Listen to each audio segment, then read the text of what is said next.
Hey everyone, welcome to another episode of the Adventures of a Real Estate Investor. I'm Susie. And I'm Michael, and we're excited you joined us on this adventure. So today's wonderful guest is Alex Breshears. Thank you so much for joining us today.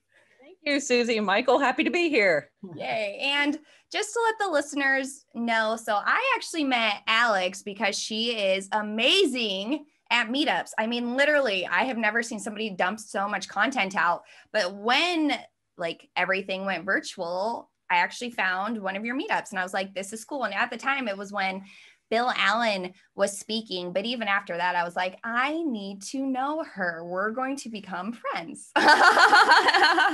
And so initially, I mean, I feel like there's like a theme with me. I just reached out to you like, hey, and now we just hit it off since. So yes, thank you so much for joining us. We are super, super excited to have you. Yes, thank you. I mean, I feel the same way. I think we hit it off pretty much from day one. We had a lot in common and a lot of the same goals and a lot of the same thought process. Yeah, and you're a military spouse too. Yeah, so. And yes, married to the military. Absolutely. So would you mind sharing with our listeners a little bit about why you started investing in real estate? Absolutely. So fundamentally, I'm a horse person. Everybody kind of runs around with those labels. And that is my kind of number one label. And for anybody who's ever owned a horse or has anything to do with horses, you know it is very similar to owning a boat. You don't want to own one. You want to know someone else who owned one because it's very, very expensive. Yeah. On the flip side, that very expensive thing, it's not like a boat where you can just kind of let it sit all week and only take it out on the weekends. It's a living, breathing thing. So I would want to have time to spend with said very expensive horse. So that doesn't necessarily mean, let's go out and get a 6-figure income and then spend my entire Monday through Friday working, because that's not doing them any justice either. So it really became a kind of a quest really to figure out how to invest in something, whether it was real estate or, stocks, whatever it was, that would allow passive income to come in to pay for the horse. But I ultimately did not realize this when I married the military 20 years ago, and that I will not have a career. I mean, we have moved so many times in the last 20 years that having a career, even though I'm very well educated, is impossible. It's just not going to happen, because it's either I'm going to choose my family or choose my career, and I'm going to choose my family every time. So I still wanted to contribute to my household financially, consistently also, because, hit or miss, have a job 6 months, 12 months, so that's also kind of spurred on the desire to do something investing related that wasn't necessarily going to hold me geographically to a place. Did you ever end up getting a horse? I do not have one now. I am very close because yay! My goal, I had a certain dollar goal that I had to get this goal and truly passive income, and then I would get my horse. That's exciting. Nice. I can't wait for you to get that. No, that's awesome. Oh yeah, it's going to be all over Facebook. Yeah. Do you already know what your horse's name will be or no? I do actually. My horse's name is Xander. Oh, so, love it. That makes so much sense, actually. I like it. I do. So then how did you trickle then into real estate? Like what opened up? Like, I guess what was your first sneak peek into it where you're like, this is where I'm going to win and succeed? So that also comes back to horses. I would say very end of high school, first year out of high school going into college, I worked at a barn, in a very high-end barn. Like people had 6-figure horses. They would show in the summer, up in the New England area, and they would show in the winter down in Florida, like that level of money. And I got to know one of the owners really well. I was there cleaning stalls, throwing hay, I was a worker at this barn. And I got to know one of the owners pretty well, really nice lady, older lady. And I was just like, okay, how can you afford to do this? Like, you're here in the middle of the day on a Wednesday, what are you doing where you're here at the barn in the middle of the day on a Wednesday and you own a 6-figure horse and you just lollygag around? Okay. And she says, oh, my husband owns shopping centers, like small plaza shopping centers. And so that's our business. And I was like, there might be something to this. And then just kind of the more people I bumped into, I just, what do you do? What do you do? What do you do? And the people I saw at the barn most frequently were people that had something to do with real estate, or they had some level of investment like they own their own business, or they bought a franchise, or they ran a couple franchises, something like that. So it was pretty much exclusively real estate or business. Nice. So what specific, once that triggered, hey, real estate could or something could be there. Like, what type of real estate did you pursue after that? So, like most people, I went to a local RIA meeting, back when you could go and be in the same room with strangers and not fear for your life. And I just started, I mean, I'm an extrovert, so I just kind of, and from the South, so I've never met a stranger. So I just kind of started bumping into people in the RIA meetings and talking to various people about what they did. And for anybody that's been to a RIA meeting, it's very largely focused on, especially local RIAs, fix and flip and buy and hold of mostly single family homes or small multifamily properties. And, you hear the war stories. You go to like the landlord breakfast that they have once a month. You go to the contractor meetup, all these things. It's like, this does not sound like fun, but okay, if this is what real estate investing is, I guess this is what we got to do to get a horse. All right, we'll do it. And, at one of these, very serendipitously, I literally bumped into a guy. We just started talking, and he says, "Oh, you're a chemistry major in college." And I was like, "Yeah." And he goes, "So you're probably pretty good at math." I'm like, "Yeah, I'm in Calc 3 now, pulling an A. I'm pretty good." And he's like, "Have you ever thought of being a loan officer?" And I was like, "No, honestly, never been on my radar." And he kind of explained what the process was. And he's basically, looking back now, he described himself as a hard money lender, but looking back now, he was actually a private money lender. He lent out mostly his own funds, people from his network. But this was also way back before smartphones were smart, and, people still had pagers, and you had to like fax in things, or you had to drive paperwork across town to somebody. So I was actually driving to these properties to have potential borrowers fill out the paperwork right there. I was walking the property to look at their scope of work and feasibility. I was literally driving by the comparables that they were providing.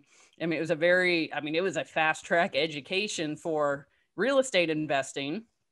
And at the flip side, since it's a small office, I also did a lot of the like bookkeeping and cashing checks when you actually had to like run checks to the bank way back when. And like the one thing I always noticed was people would come into the office and, they would complain about this, that, and the other thing. Oh, the tenant moved in, paid the first and last, but hasn't paid anything since. Well, they're still here on the first, paying the mortgage. They walk in, the contractor ran off with half the supplies deposit, and I haven't seen him since, and I can't get a hold of him. Well, you still walked in the office on the first and paid your mortgage. Like, no matter what happened, the mortgage had to be paid. And, the guy I worked for, he was out on the golf course. He'd be at the beach, and I'm the one cashing checks for $700 to $2,700 a month. Whereas I'm attending these landlord breakfasts, and, their complaint that basically the process for the landlord, at least in this market, was, keep your fingers crossed that the rent will be paid on the first. And then you keep your fingers crossed for the next 29 days and hope that nothing breaks, so you can actually walk away with your $100 or $150 from your single family home. And it just, seeing the deal from both sides, it just did not make any sense for me to really be, what they would call an active investor, especially from the perspective, I don't live anywhere long. Real estate's not a fast moving asset. So there's no hope for me, investing remotely back then was not a thing. So there's really no hope for me to be able to go, yeah, let's figure out this market. Let's buy, even if I bought a turnkey rental, if I'm only living there 3 months, a lot of the places we've lived weren't even good cash flowing markets. So did you end up ever owning like a single family home and doing that, or did you just go straight into private lending and like skip it? We did our trial by fire, just click it off the list. We were accidental landlords because the military got involved in our life. We were supposed to be staying somewhere relatively in the area, so we were going to keep our home. And then literally as our stuff was in the driveway, they pulled his orders, and then they sent us from NAS Key West to NAS Whidbey Island off the state of Washington. And this is in the month of December. I'm a Southerner. I had never even seen snow. And I was like, okay, I guess we're going to live somewhere I've never been before, but this ought to be fun. So we had like that day to find a property management company to take over this house. And we weren't really planning on renting it, but we then had to make, tell the movers, okay, all that stuff we told you we were leaving, you need to throw that on the truck now because we're not leaving it anymore. So we were accidental landlords from 3,000 miles away. Do not recommend. And then before that, we actually bought a home specifically for the purpose to fix and flip. And my spouse and I do not have children because we do not like babysitting other human beings. And for anybody who's ever had to do anything with contractors, you are basically a glorified babysitter. So it's just nonstop phone calls and where are you? And why is the tile diagonal instead of straight rows and da da da. It's just like, come on. So I was like, okay, we're checking these two off the list. We are not doing this ever again. So like traditionally though, like I hear often in the like military space or world, like, oh no, get a house at the duty stations and like you can rent it out when you leave and do that everywhere. And then eventually, you'll have enough equity to pull out and do something more. It's like, how are you navigating those conversations? Because initially, like that's what I even heard, right? I didn't hear about private lending right away. So like, how do you get people into that sphere? I'm a very big advocate on people having a conversation with themselves, their spouse, whoever, about what their goals are, what their lifestyle is, what their time commitments already are. Because if somebody buys, into a program from a guru or some sort of like mastermind weekend, if you sign up for like a Burr conference and you get there, they're not going to talk you out of doing Burr. They're going to teach you how to do Burr. But nobody's having the conversation with new investors to say, okay, here's what it's really like. Here's what your day is going to look like. You think at 2:00, you're going to go pick up your kids from school. Oh, guess what? They hit the water main. And now you have to run over to this house they have under construction because they hit the water main, So it's a conversation that's probably the most critical conversation you'll ever have in real estate. And more people are not having it. It's actually kind of scary. So we actually fell into that same trap, but hey, use your VA loan, buy a house. And then we end up accidental landlords. We didn't buy the house with like a rental analysis in mind. We bought the house because we liked the house. It was on horse property and I could ride over to my neighbor's house because we were out in the middle of nowhere. So, it was not single family rental property analysis was never done on this property, but we were left kind of in that situation.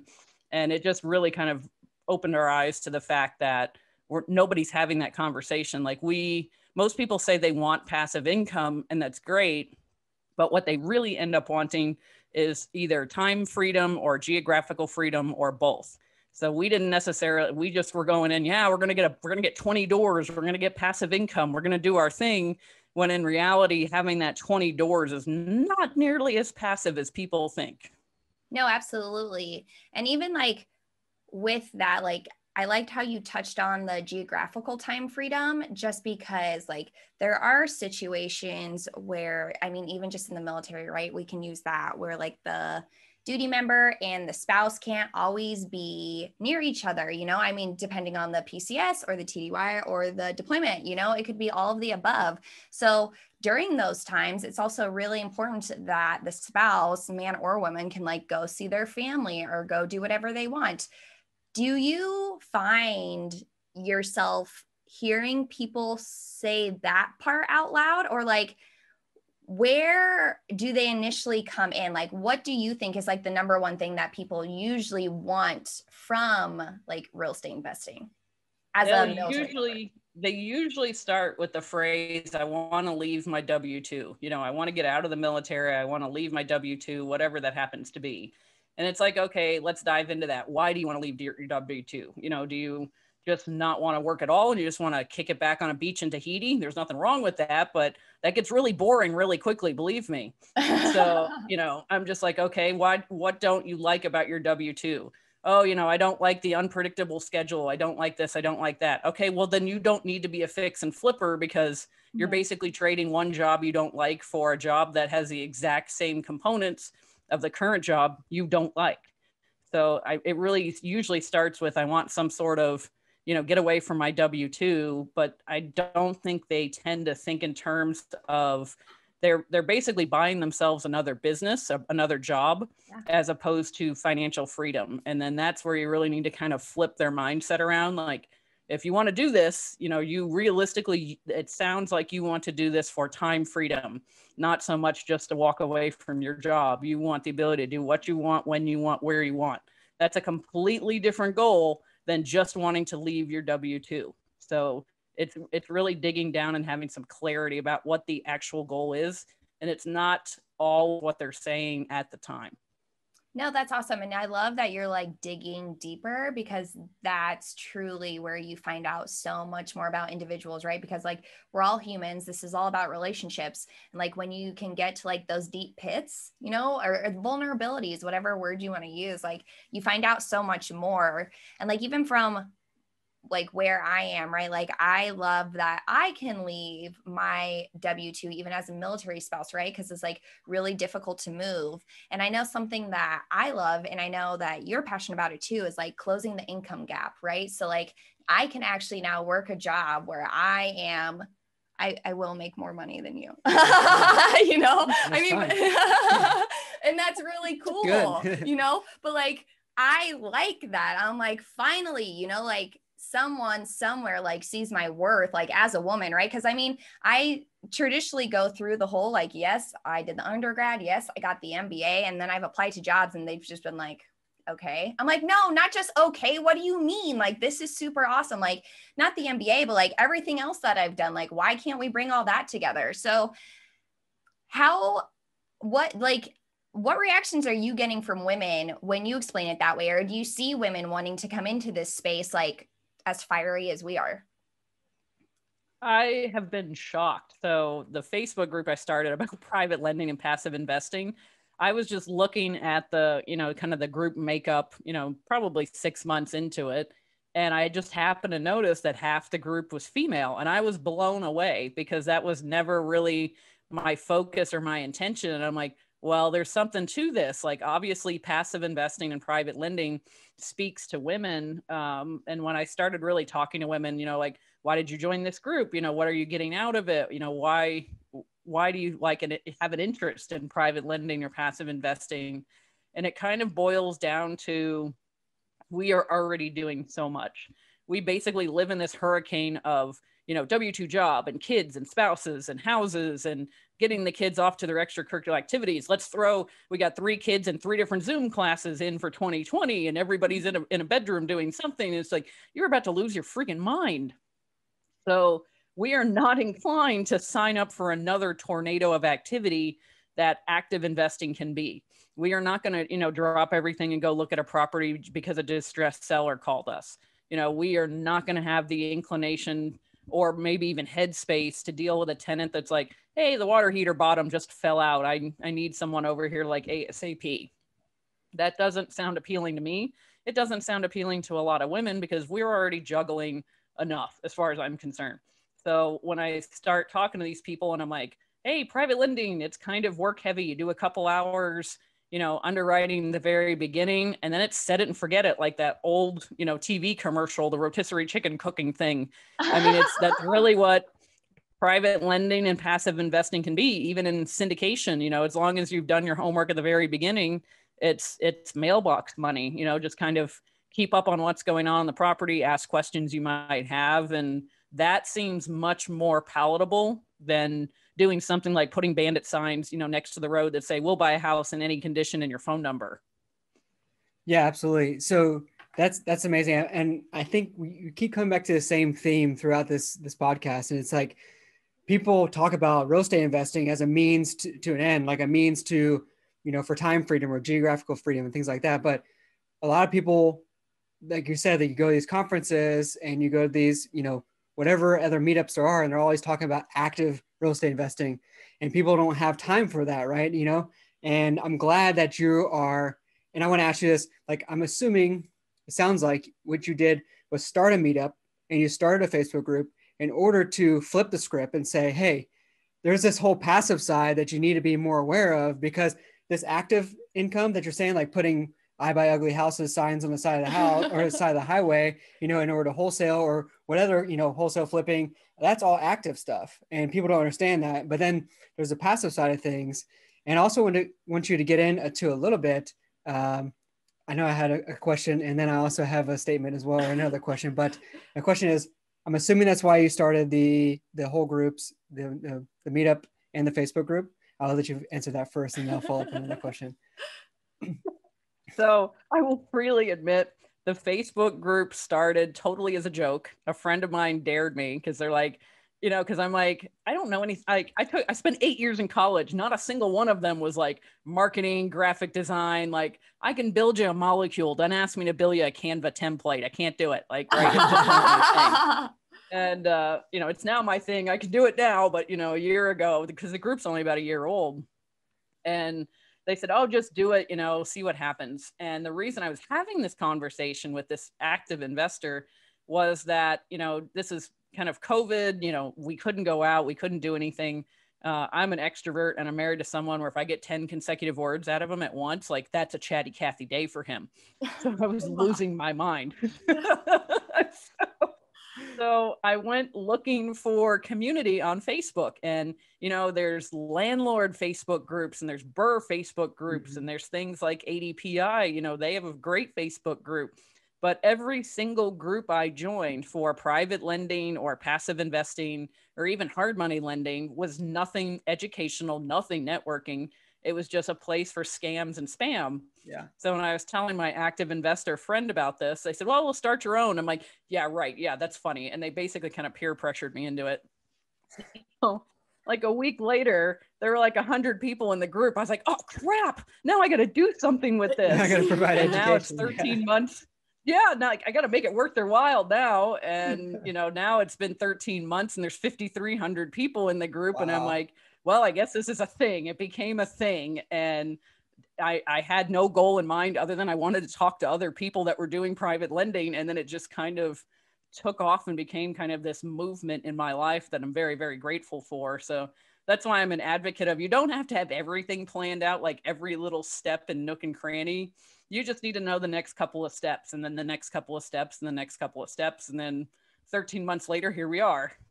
That's incredible. So my follow-up question, Alex, was the education that you're providing as well. Like, there's so many benefits to passive investments, like on the other side, right? Because if you have active investments, you get taxed like your normal W-2 in real estate. But if you have these passive investments where you're investing in like a syndication, then you get to leverage the cost segregation studies, the tax benefits that real estate has to offer. And also being a passive investor, potentially, if you're doing it enough, then you could be a real estate professional, where then you can even write off even more taxes, which I think is a really great benefit for a lot of military spouses to become this, real estate professional, where then they can really take advantage of the tax advantages.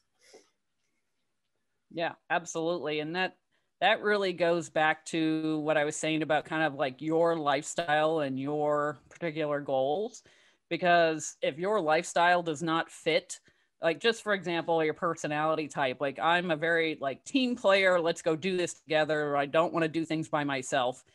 And a lot of active investing, think about it. It's you negotiating a deal for a single family home. It's you finding contractors. It's you dealing with tenants. It's you screening tenants. It's not very much of a team sport.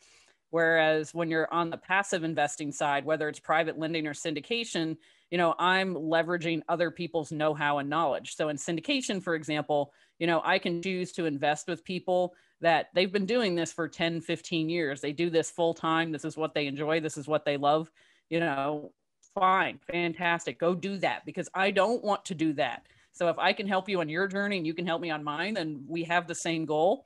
Let's work together. And that fits my personality much more than being what most people consider an active investor.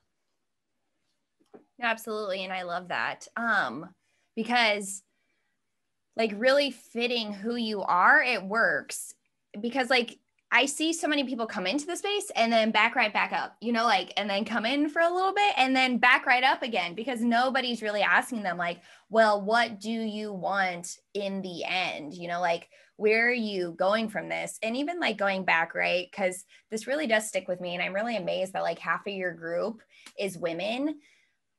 how much participation like do you get from them? How, like, I want to know like what's happening with them in this space, like, because 5,300 people in, you know, like a year, 18 months is significant. And I love that it is women. So like, how are they asking different questions than some men are? Because even with kids, right, some people are like, oh, like that's a risk. If I can't get my money back, I don't know what to do. So like, how are you encouraging more women to do it and try it and participate?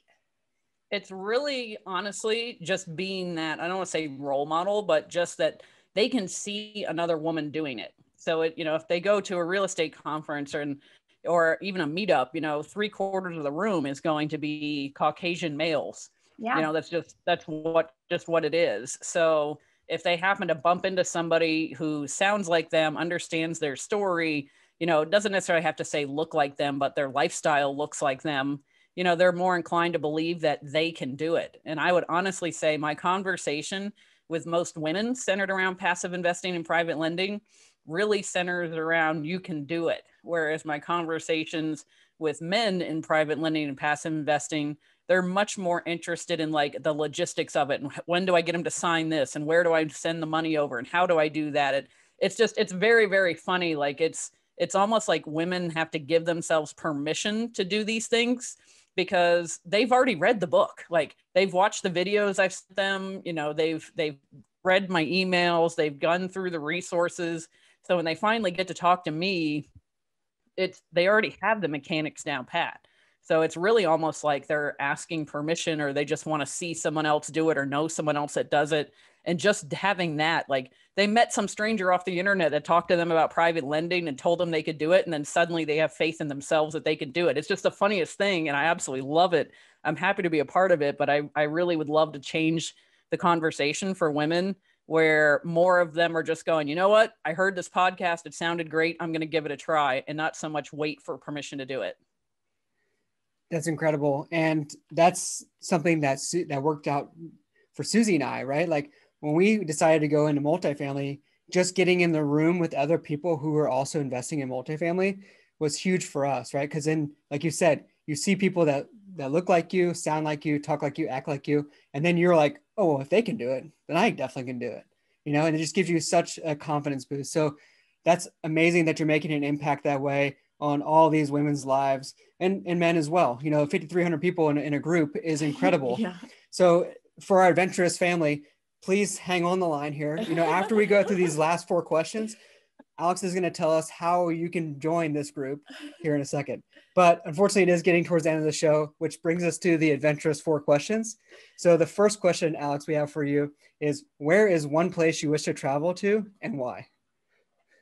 I want to go to Vienna, Austria, because there's a dressage riding school called the Spanish Riding School of Vienna, but it's not in Spain. But there's a specific breed of horse called Lipizaners that were nearly wiped out in World War II and literally saved by the U.S. Army by taking a very small handful of these horses away from the war zone and basically protecting them. And they are the most classical breed on the planet for dressage, which is a style of riding that I do. So I cannot wait. Like they have a whole farm, they have a whole show. If you ever want to see dancing white horses, just Google that and you will see some beautiful dancing white horses. That's cool. Yeah. I love it. And like, I know it was a burning question in everybody's mind when we're listening to this, like, what kind of riding does Alex actually do? Yeah. And you answered it, English dressage.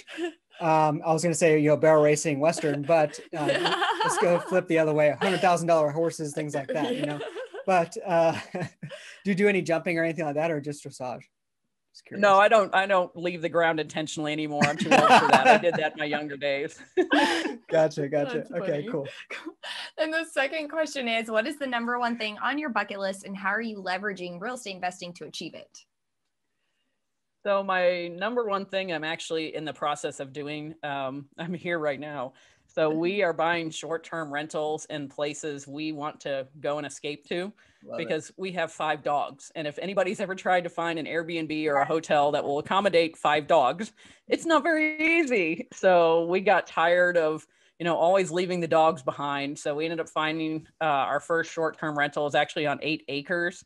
So we joke around, we bought our dogs a dog park. Oh, I like that. So it's in the middle of the woods, in the middle of nowhere. We cut trails through it, so the dogs now have a dog park that we can take them to, and it's only 3 hours from our home. So our plan is to continue to just purchase short-term rentals in places that we want to go. Our next one will likely be in Florida near my sister because she had a baby during the pandemic. So I'd like to be able to just spend a month or two down there, or have my mother use that home for a month or two so she can be a grandma. And then obviously it'll be paid for the rest of the time through short-term rental guests. So that's kind of the plan. Florida, West Yellowstone, probably some places up in Arizona. And then, if we can just, when he retires from the military, we want to spend a week here. Okay, block it off on the calendar. Let's go out there and spend a week there and a week there. And it's paid for by other people. Like, okay, yeah, I could do that.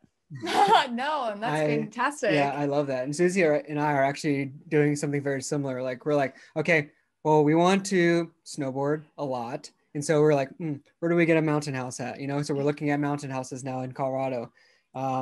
And then we're also looking at some other places where we love to go hiking, for short-term rentals to do the exact same thing that you're talking about, right?